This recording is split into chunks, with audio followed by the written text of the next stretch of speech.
স্বাগতম জানাচ্ছি সর্বশেষ আপডেট বাংলা সংবাদে। শুরুতেই সংবাদ শিরোনাম। শুরুতেই জানিয়ে দেব, প্যারিসে ওসমান হাদি স্মরণে আলোচনা সভা। বিচার নিশ্চিত না হওয়া পর্যন্ত আন্দোলন চালিয়ে যাবেন প্রবাসীরা। বিস্তারিত থাকছে প্রতিবেদনে। এদিকে নির্বাচন থেকে সরে দাঁড়ালো কৃষক শ্রমিক জনতা লীগ। বিস্তারিত থাকছে প্রতিবেদনে। আরও জানিয়ে দেব, কলবর বাড়ছে জামায়াত জোটের ৮ দলের সাথে যুক্ত হচ্ছে আরও ৪ দল। বিস্তারিত থাকছে প্রতিবেদনে। এদিকে এবার পাগলা মসজিদে পাওয়া গেল ১১,৭৮,০০,০০০ টাকা। বিস্তারিত থাকছে প্রতিবেদনে। আরও জানিয়ে দেব, জামায়াতের সঙ্গে সম্ভাব্য জোট নিয়ে আপত্তি। এনসিপির ৩০ নেতার চিঠি।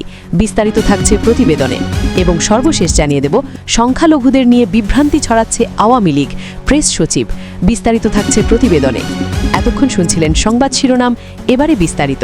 এর সম্মুখ যোদ্ধা ও ইনকিলাব মঞ্চের আহ্বায়ক শরীফ ওসমান হাদির হত্যাকাণ্ডের সুষ্ঠু বিচার না হওয়া পর্যন্ত আন্দোলন চালিয়ে যাওয়ার ঘোষণা দিয়েছেন ফ্রান্স প্রবাসী বাংলাদেশিরা।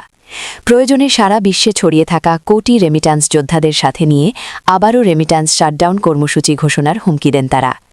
শুক্রবার ২৬ ডিসেম্বর সন্ধ্যায় প্যারিসের সন্নিকটে পন্তার একটি রেস্তোরাঁয় অনুষ্ঠিত আলোচনা সভা ও দোয়া অনুষ্ঠানে এই ঘোষণা দেন তারা।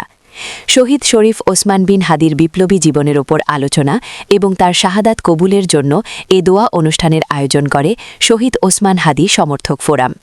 ফ্রান্সে বাংলাদেশ কমিউনিটির সিনিয়র সিটিজেন ও সাংবাদিক আব্দুল মান্নান আজাদ অনুষ্ঠানে সভাপতিত্ব করেন।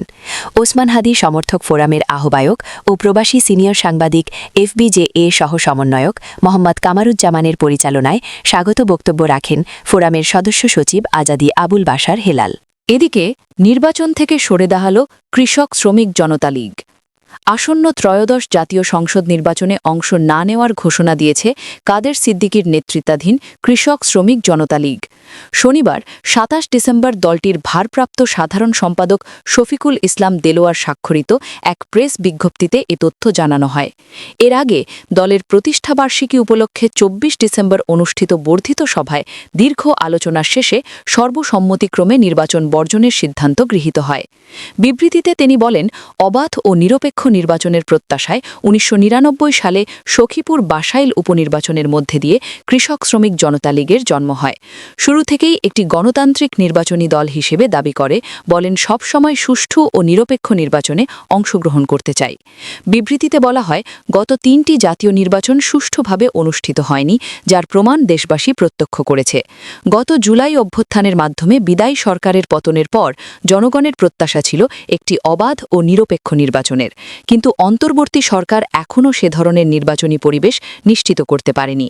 পূর্ববর্তী সরকারের সময়কার অনিয়ম ও সংকটের ধারাবাহিকতা বজায় রয়েছে।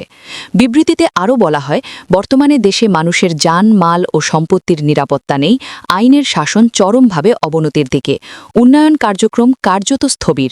নির্বাচনকে সামনে রেখে সঠিক পদক্ষেপ নেওয়ার পরিবর্তে বিভিন্ন সিদ্ধান্ত ও অনুমোদনের মাধ্যমে পরিস্থিতি আরও জটিল করে তোলা হচ্ছে। আরও জানিয়ে দেব, কলেবর বাড়ছে জামায়াত জোটের ৮ দলের সাথে যুক্ত হচ্ছে আরও ৪ দল। জামায়াতে ইসলামী আন্দোলন সহ সমমনা ৮ দলের কলেবর আরও বাড়ছে। নির্বাচনকালীন এ জোটে যুক্ত হতে যাচ্ছে এনসিপি, এবি পার্টি, এলডিপি ও লেবার পার্টি। ৮ দলের আসন সমঝোতার শেষ সময়ে এসে নতুন করে আরও 4টি দল যুক্ত হওয়ায় আসন সমঝোতায় কিছুটা বিলম্ব হচ্ছে বলে জানা গেছে। তবে দিনরাত কাজ করে দ্রুতই সমাধানের দিকে যেতে চাচ্ছে দলগুলো। জামায়াতে ইসলামী আন্দোলন সহ সমমনা ৮ দলের কলেবর আরও বাড়ছে। নির্বাচনকালীন এ জোটে যুক্ত হতে যাচ্ছে এনসিপি, এবি পার্টি, এলডিপি ও লেবার পার্টি।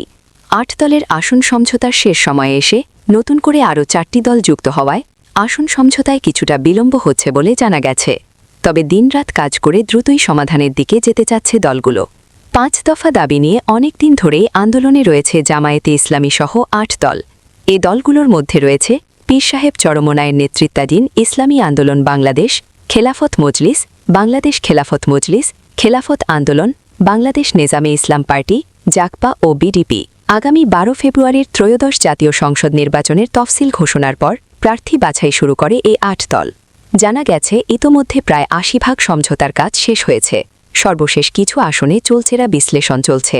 দলগুলোর নেতারা জানিয়েছেন, মূলত কোন আসনে কোন প্রার্থী বিজয়ী হওয়ার সম্ভাবনা বেশি এবং শীর্ষ নেতৃত্ব কোন আসনে আছেন এর উপর ভিত্তি করে প্রার্থী ঠিক করা হবে। এজন্য প্রত্যেক দল নিজেরা ও নিরপেক্ষ প্রতিষ্ঠান দিয়েও জরিপ চালিয়েছে। এদিকে এবার পাগলা মসজিদে পাওয়া গেল 11,78,48,538 টাকা।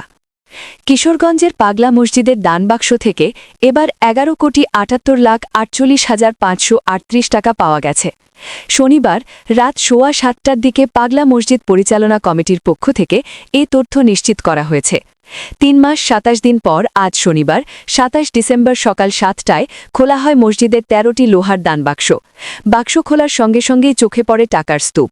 এগুলো ভর্তি প্রয়োজন হয় 35টি বস্তা। টাকা গণনার কাজ চলে মসজিদের দোতলায়। সেখানেই চলে দিনভর গণনা। টানা 13 ঘণ্টা গণনা করে রাত 8টার পর শেষ হয় গণনা কার্যক্রম। গণনায় অংশ নেন 500 শতাধিক কর্মী, ছিলেন মসজিদের কর্মচারী, মাদ্রাসার ছাত্র, ব্যাংক কর্মকর্তা ও স্বেচ্ছাসেবকরা। কঠোর নিরাপত্তার মধ্যে চলে গণনার কাজ। এই গণনার কাজ তদারকি করেন জেলা প্রশাসনের বেশ কয়েকজন নির্বাহী ম্যাজিস্ট্রেট। নিরাপত্তায় ছিল সেনা, পুলিশ, র্যাব ও আনসার সদস্যরা। নগদ টাকার পাশাপাশি দানবাক্সে পাওয়া গেছে সোনা ও রূপোর অলংকার ও বৈদেশিক মুদ্রাও। এর আগে গত 30 অগস্ট দানবাক্স খুলে পাওয়া যায় 12,37,220 টাকা। চলতি বছরের 12 এপ্রিল দানবাক্সে পাওয়া যায় 9,80,80,668 টাকা। আরও জানিয়ে দেব, জামায়াতের সঙ্গে সম্ভাব্য জোট নিয়ে আপত্তি, এনসিপির 30 নেতার চিঠি। বাংলাদেশ জামায়াত ইসলামী ও 8 দলীয় জোটের সঙ্গে সম্ভাব্য জোট ও আসন সমঝোতা নিয়ে আপত্তি জানিয়ে জাতীয় নাগরিক পার্টি এনসিপির আহ্বায়ক নাহিদ ইসলামের কাছে লিখিত চিঠি দিয়েছেন দলটির 30 নেতা। শনিবার 27 ডিসেম্বর চিঠিটি নাহিদ ইসলামের হাতে পৌঁছানো হয়েছে বলে নিশ্চিত করেছেন এনসিপির যুগ্ম সদস্য সচিব মুশফিক উস-সালেহীন। চিঠিতে বলা হয়, জুলাই গণ-অভ্যুত্থানের দায়বদ্ধতা, দলের ঘোষিত মূল্যবোধ ও গণতান্ত্রিক নীতির আলোকে জামায়াতের সঙ্গে যে কোনো জোট বা আসন সমঝোতার বিরোধিতা করা হয়। নেতারা দাবি করেন, জামায়াত ও ছাত্রশিবিরের বিভাজনমূলক রাজনীতি, গুপ্তচর বৃত্তি, অপপ্রচার, 1971-এর ভূমিকা ও ধর্মভিত্তিক ফ্যাসিবাদের আশঙ্কা এনসিপির আদর্শের সঙ্গে সাংঘর্ষিক। চিঠিতে উল্লেখ করা হয়, স্বাধীনতা বিরোধী শক্তির সঙ্গে জোট করলে দলের নৈতিক অবস্থান দুর্বল হবে এবং নতুন প্রজন্মসহ দলীয় সমর্থকদের মধ্যে বিভ্রান্তি ও আস্থাহীনতা তৈরি হবে। তারা মনে করিয়ে দেন, নাহিদ ইসলাম অতীতে 300 আসনে স্বতন্ত্র প্রার্থী দেওয়ার ঘোষণা এবং গণতান্ত্রিক সংস্কার জোট গঠনের সিদ্ধান্তের কথা বলেছিলেন। মনোনয়ন বিক্রির পর অল্প আসনে জোটে যাওয়া জনগণের সঙ্গে প্রতারণা বলেও মন্তব্য করা হয়। নেতারা সতর্ক করে বলেন, জামায়াতের সঙ্গে জোটের সম্ভাবনা সামনে আসার পর থেকেই দলের মধ্যপন্থী সমর্থকদের বড় অংশ সরে যাওয়ার ইঙ্গিত দিচ্ছে, যা দীর্ঘমেয়াদে এনসিপির রাজনৈতিক অবস্থান ও ভবিষ্যৎ ক্ষতিগ্রস্ত করবে।